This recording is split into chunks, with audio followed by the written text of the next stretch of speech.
Leaders from Mahayuti protested outside the Maharashtra State Assembly against Samajwadi Party leader and Maharashtra MLA Abu Azmi. The protest was sparked by Azmi's controversial remarks regarding the Mughal Emperor Aurangzeb. Azmi had reportedly said that Aurangzeb was not a cruel administrator and built many temples. He added that the battle between the Mughal Emperor and Chhatrapati Sambhaji Maharaj was for state administration and not about Hindu and Muslim. Maharashtra police has registered a case against Samajwadi Party MLA Abu Azmi under several sections of the Bharat Nyay Sanhita over his remarks on Mughal ruler Aurangzeb. The case was filed by Shiv Sena MP Naresh Mhaske at Wakle Estate Police Station, saying that Azmi has no right to stay in India. The case has been registered against Azmi under BNS sections 299, 302, 356 clause 1 and 356 clause 2 following the complaint from Shiv Sena MP Naresh Mhaske.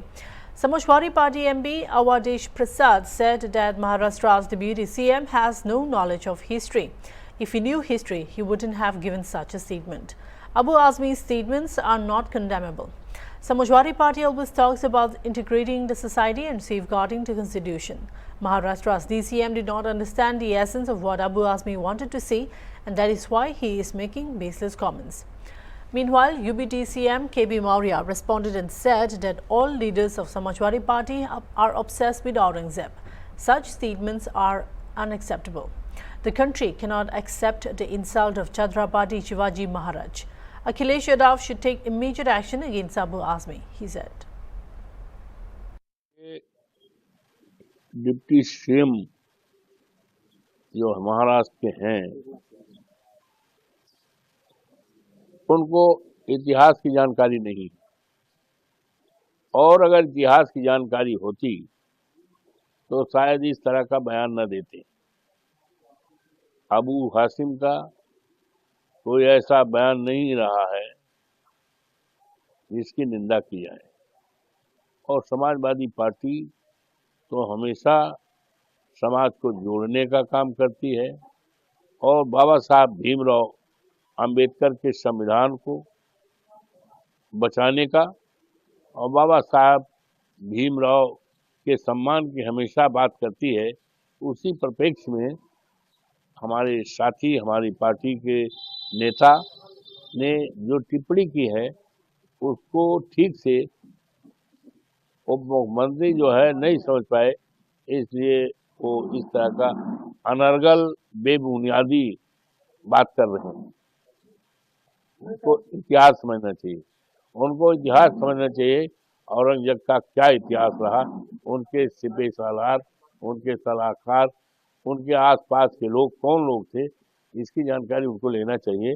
और जानकारी जब हो जाएगी तो इस तरह का बयान नहीं देंगे वो। समाजवादी पार्टी के जो भी, चाहे आबू आजमी हो, चाहे उनके श्री अखिलेश यादव जी हों, चाहे उनके अन्य कोई नेता हों, इन सब के अंदर क्रूर मुगल शासक जिसे कहा जाता है, औरंगजेब की आत्मा घुस गई है। इस प्रकार के बयान को यह देश सहन नहीं कर सकता। छत्रपति शिवाजी महाराज के अपमान को नहीं सहन कर सकता और श्री अखिलेश यादव जी को तत्काल अपने जो सपा के विधायक हैं आबू आजमी के खिलाफ तत्काल कार्रवाई करना चाहिए। और उत्तर प्रदेश हो, चाहे महाराष्ट्र हो, चाहे पूरा देश हो, छत्रपति शिवाजी महाराज के अपमान का जवाब भी देगा और औरंगजेब का महिमा मंडन करने वालों को इसका हिसाब भी देना पड़ेगा। यादव ने सोशल मीडिया में पोस्ट किया और उन्होंने लिखा है हम 2027 में स्त्री सम्मान समृद्धि योजना लाएंगे। नौटंकी जैसे ये पीडीए कर रहे हैं वैसे महिला की बात कर रहे हैं, जिनके शासन में न महिलाएं सुरक्षित थी, न जवानों का भविष्य सुरक्षित था, ना पिछड़ा हो, चाहे दलित हो, चाहे किसान हो, चाहे मजदूर हो, चाहे व्यापारी हो, कोई सुरक्षित नहीं था। उनके लिए अगर श्री अखिलेश यादव जी बात करते हैं तो वो व्यर्थ है। अंसल बिल्डर पे बड़ी कार्रवाई हुई है सीएम के निर्देश पे। कोई होगी, अगर कोई शिकायत होगी तो जांच होती है, कार्रवाई होती है। मायावती ने एक ट्वीट किया है, उन्होंने लिखा है सभी धर्मों का सम्मान होना चाहिए, लाउड स्पीकर और इन सब तमाम मामलों को लेकर उन्होंने ये सोशल मीडिया। नहीं, सभी धर्मों का सम्मान होता है, लेकिन कोई गैर कानूनी काम होता है तो उसमें कार्रवाई भी होती है।